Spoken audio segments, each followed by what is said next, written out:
This is Chuck Schaefer, and I'm joined by Brian Velmier. Brian is a recognized expert in business strategy, process improvement, and technology selection, and even more so in leading sustainable and disruptive innovation initiatives. The purpose of our discussion today is to explore customer experience management and whether and how this strategy can deliver business growth and competitive advantage. Welcome, Brian, and thank you for joining me. How are you today? Doing great. Thanks, Chuck. Always a pleasure to speak. Thank you. Brian, you've been helping organizations accelerate growth using strategic, customer-focused initiatives for 2 decades. How do you view the big interest in business opportunity and customer experience management?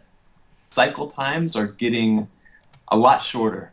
Things are becoming more rapid, right? And so if you look at it, when we said commodity 20 or 30 years ago, that referred to raw materials. But we're in an age where everything's not a commodity, but everything is moving towards being a commodity, and things are being commoditized very, very quickly. So that being said, the experience is really, some would argue, the last thing that you can't duplicate. You can't commoditize it. And so I think that's where the focus of customer experience comes in. Why is there now such interest in customer experience from the very tops of organizations? And do you think this is a strategy that offers adopters sustainable competitive advantage? There's been a lot of studies that have said, from CEOs, they need to focus on customer experience, or they need to get closer to their customers. And so I think they realize that in order for their business to thrive, obviously, I think it was Peter Drucker who said the purpose of a business is to create and keep a customer, right? It's fundamentals of business, right? And so I think all these organizations and the C-suite has gotten the message that if we're going to succeed here, we have to know what our customers are doing, how they're evolving. We have to shorten up that feedback loop. Otherwise, we don't have a chance of success. So to answer the latter part of your question, is it a sustainable strategy?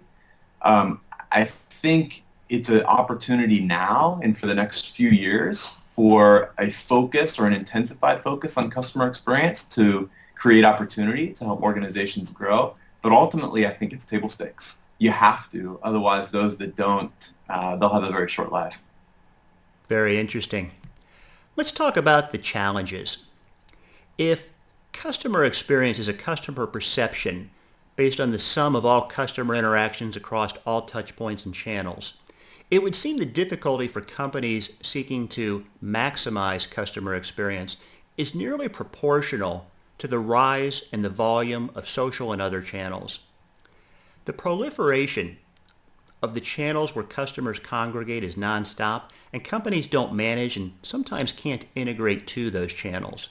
Yet customers expect responses from the channels where they reside. How do businesses go about managing this complexity and satisfying these customers? I think if I had the one answer, I'd be a really, really rich guy. Yeah. I'm working on trying to figure that out. I mean, I think you kind of framed the reality of today. Not only are there more channels, but I think for a long time there was a pretty universal, I think, decision journey that happened on the point of customers, right? It was awareness, consideration, purchase, and then advocate, share the message, retain them, whatever it might be.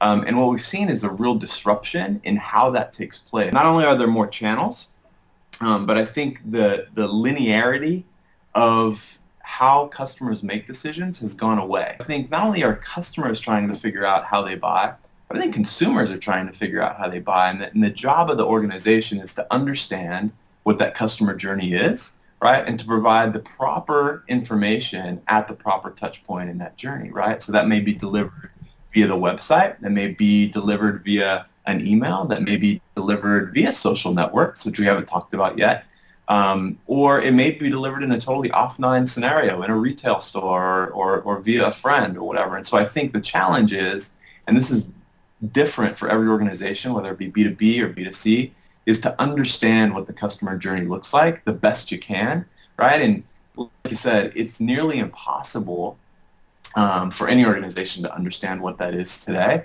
but we're getting there. More and more of our lives are being conducted digitally, right? And so all of us as consumers on the buy side, we're leaving digital footprints all over the web, right? And so the organizations that can understand what's happening, where they're happening, at what sequence in the process they're happening, they have an opportunity to at least provide what that customer is looking for at the right stage in the process. Very good. Let me put that particular multi-channel opportunity and challenge to the side just a minute. What are other primary challenges, or what are the other primary challenges for companies implementing customer experience strategies and enabling technologies?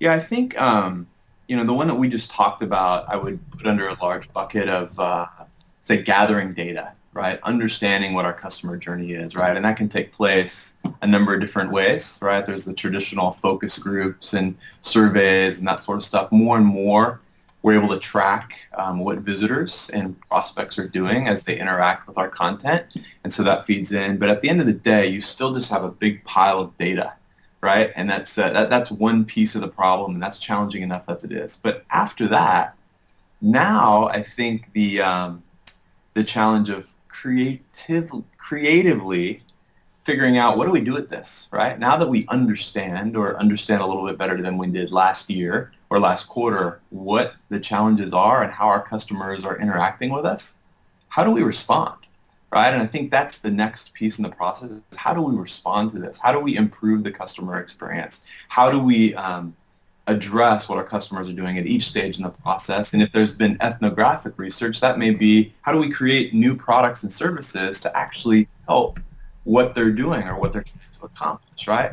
And then finally, if you've done those two steps, the last question I think a lot of organizations have wrestled with this is how do we do that profitably, right? Because at the end of the day, you're still a business. And we could come up with all the pie in the sky of here's all the things that we need to do. But at the end of the day, if the investment is not going to be justified by the revenue that you're bringing in, the company's in trouble. Do you have any other advice for business or IT leaders about to embark on a customer experience journey? Yeah, I think we've talked about what can be done, and I was having a conversation a couple of weeks ago with a guy who's done some tremendous work in customer experience and innovation. And the thing that stood out to me, I was reminded that there's a lot of folks and there's a lot of ideologies and programs and frameworks that can be leveraged, but if they're not applied to a culture that's responsive and receptive to that, the potential is just small. So I would say, as we're talking about customer experience, and what we haven't talked about yet is company culture is a big part of this. And the people that you have within that culture are a big part of this, right? So if the culture is, by its very nature, by senior leadership, set up to be customer focused, customer responsive, right? And the people that are brought in are hired, not necessarily, obviously everybody has a job description, but if they're incentivized explicitly or implicitly to put their focus on the customer and put the customer first, and if by very nature they're wired that way to do that anyway, I think you have a much richer petri dish, I guess, if you will, to apply some of these techniques and focus on the customer experience. The opportunity is there.